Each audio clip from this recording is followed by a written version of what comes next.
Hello friends, कैसे हो आप सभी।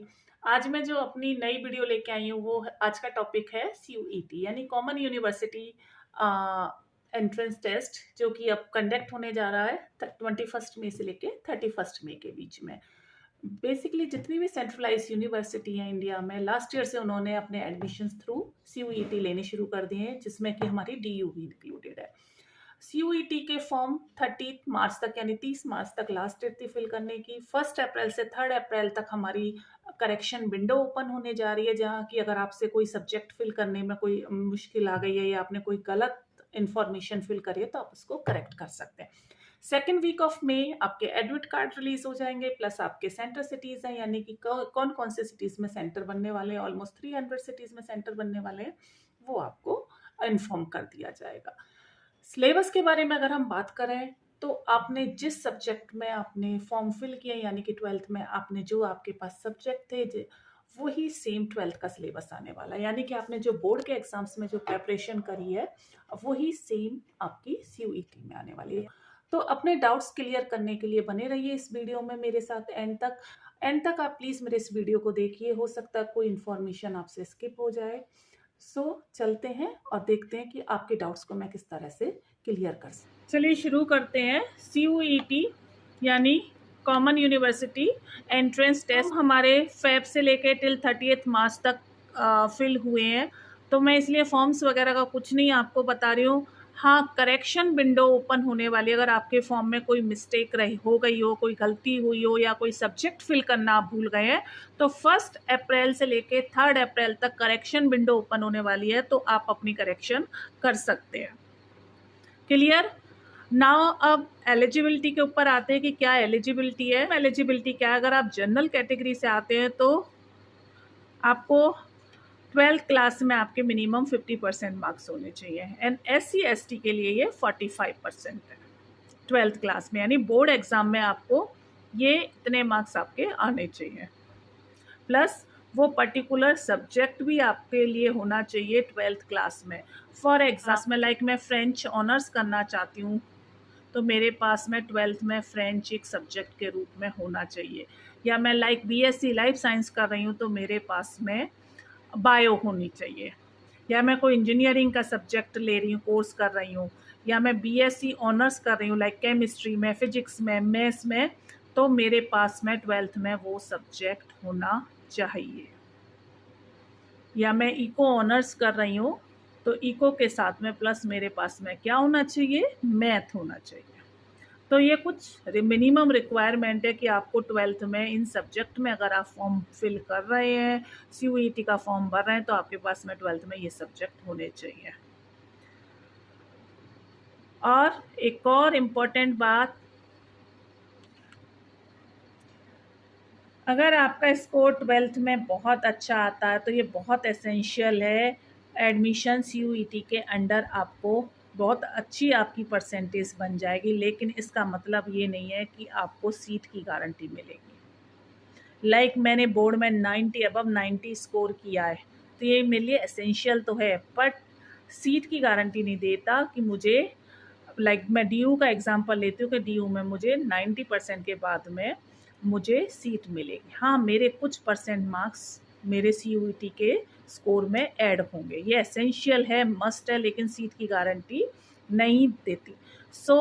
आपको बोर्ड एग्ज़ाम के रिज़ल्ट के साथ साथ आपको किसके लिए क्या चीज़ अचीव करनी पड़ेगी, जो आपका CUET का क्वालिफाइंग स्कोर है, यानी कि जो कि इतने मार्क्स मुझे लाने ही लाने हैं CUET के पेपर में, उसके साथ आपके प्लस ये 12th का स्कोर ऐड होगा, फिर आपको सीट सिक्योर आपकी होगी। So that you have to qualify in CUET। I think कि मैंने सब कुछ डिटेल में समझा दिया है कि 50% एंड 45% आपके 12th में आने चाहिए। कुछ पर्टिकुलर सब्जेक्ट में आपके 12th में वो सब्जेक्ट होना चाहिए, अगर आप उस सब्जेक्ट से ऑनर्स कर रहे हैं। गुड स्कोर आपका 12th में होना चाहिए, बट आपके पासिंग मार्क्स आपके CUET में होने चाहिए। ये कुछ ऐसी रिक्वायरमेंट्स हैं कि जो कि हमें बहुत ज़रूरी है फिल करनी, पूरी करनी। एग्ज़ाम पैटर्न और क्वालिफाइंग मार्क्स क्या हैं? ये कंप्यूटर बेस्ड ऑनलाइन टेस्ट है, जिसमें कि MCQs हैं यानी मल्टीपल चॉइस ऑब्जेक्टिव क्वेश्चंस हैं। 2 स्लॉट्स में ये कंडक्ट होने वाला है। मॉर्निंग स्लॉट है वो है 3 hours 15 minutes का, और इवनिंग या आफ्टरनून स्लॉट है वो है 3 hours 45 minutes का। एग्ज़ाम पैटर्न को 4 सेक्शंस में डिवाइड किया गया है। पहला सेक्शन है 1A, सेकंड सेक्शन है 1B, थर्ड सेक्शन है सेक्शन 2 और फोर्थ सेक्शन है सेक्शन 3। बेसिकली सेक्शन 1 को 2 पार्ट्स में डिवाइड किया गया है। ये लैंग्वेज सेक्शन है, फिर सेक्शन 2 है, फिर सेक्शन 3 है।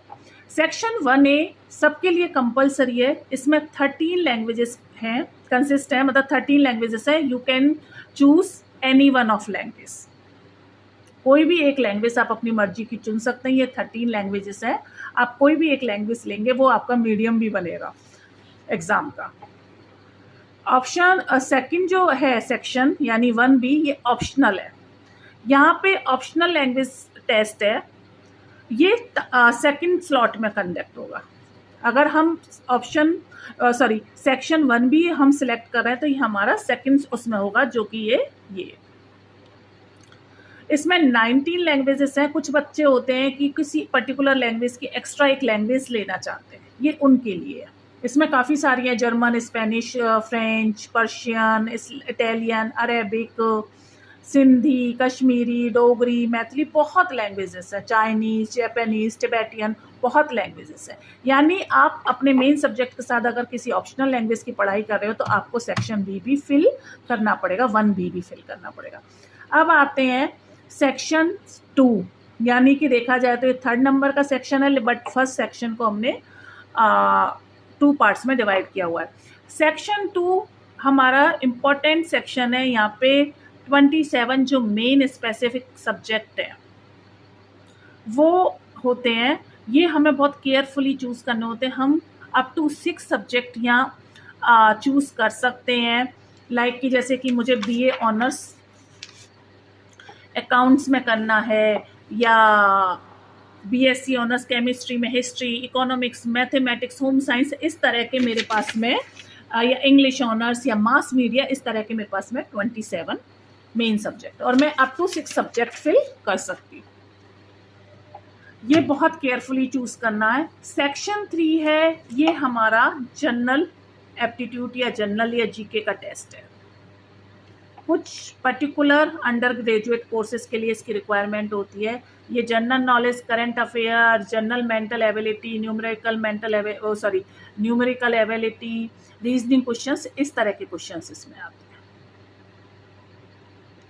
तो ये हमारे 3 सेक्शन है।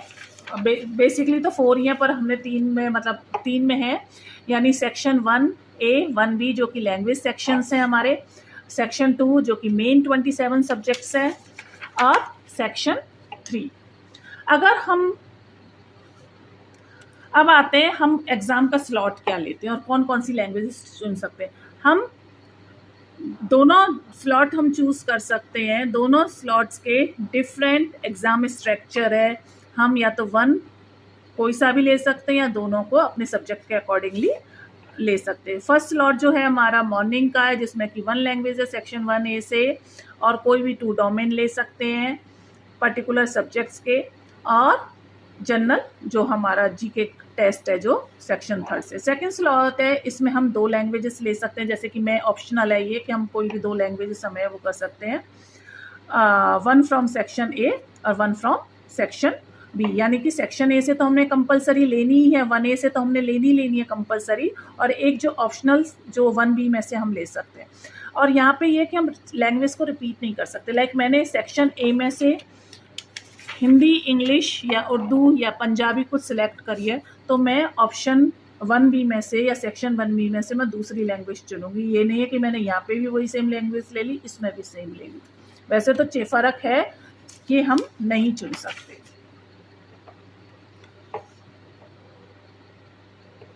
क्लियर? 2 लैंग्वेजेस होंगी 1A में से, 1B में से, 4 मेन सब्जेक्ट्स होंगे जो कि 27 जो मेन सब्जेक्ट्स हैं सेक्शन 2 के। स्टूडेंट्स को लैंग्वेजेस को रिपीट करने की परमिशन नहीं है स्लॉट 1 और स्लॉट 2 में। ठीक है, अब आते हैं हमारी मार्किंग स्कीम क्या होगी।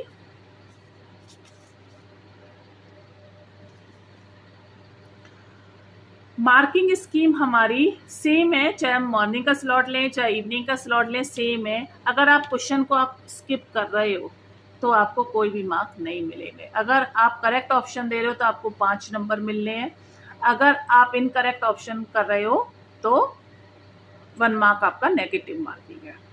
सो नेगेटिव मार्किंग की वजह से ज़्यादातर अगर आप नेगेटिव, आपको क्वेश्चन नहीं आ रहे और आप तुक्का लगा रहे हो तो ज़्यादा रॉन्ग आंसर आपको क्या कर देंगे, आपको कहाँ ले जाएंगे, आपका जो पासिंग जो मार्क्स हैं वो शायद उससे दूर ले जाएंगे, क्योंकि नेगेटिव मार्किंग ज़्यादा हो जाएगी। तो अगर आपको क्वेश्चंस के आंसर ज़्यादा नहीं पता तो बेटर है नेगेटिव मार्किंग की बजाय उसको स्किप कर दें, जिससे कि आपको माइनस में मार्क्स नहीं मिलेंगे बल्कि आपको 0 मिल जाएगा। अब आते हैं पासिंग मार्क्स के ऊपर कि पासिंग मार्क्स क्या है। ये डिपेंड करता है यूनिवर्सिटीज़ के ऊपर अबाउट कि कितने सूटेबल स्टूडेंट्स हैं, कितने अपीयर कर रहे हैं, कितने बच्चों ने कितने पर्टिकुलर मार्क्स लिए, कौन सा पर्टिकुलर सब्जेक्ट्स है, इन सारी चीज़ों के ऊपर डिपेंड करता है। लेकिन एक रफ जो मैं आपको एक आइडिया दे देती हूँ वो ये है, मिनिमम मार्क्स हैं वो सेक्शन वाइज हैं, वो उनमें स्प्लिट किए गए। फॉर एग्जांपल अगर आप सेक्शन 1A और 1B देखते हो तो दोनों जो सेक्शंस हैं वो 200 ईच है, यानी सेक्शन 1A 200 का है, सेक्शन 1B 200 का है।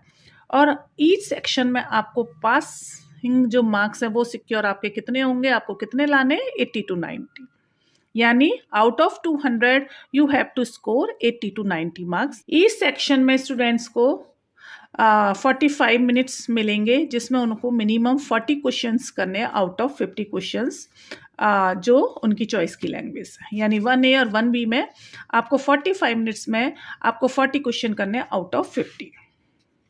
अब आते हैं सेक्शन 2 के ऊपर। सेक्शन 2 में हर स्टूडेंट को 40 क्वेश्चन अटेम्प्ट करने हैं आउट ऑफ 50 क्वेश्चन, और इनमें आपको जो मैंने बताया अप टू 6 डोमेन, यानी अप टू मेन जो आपके 6 सब्जेक्ट आप चुन सकते हो, 1 2 3 4 5 6 जो भी, उसके बेस पे इस सेक्शन के टोटल मार्क्स हैं 300। सेक्शन 1A के 200 है, 1B के 200 है, यानी सेक्शन 1 सेक्शन के दोनों के मिला के अगर हम देखते हैं, दोनों ग्रुप्स को मिला के, कैटेगरीज को मिला के 400 हो जाते हैं।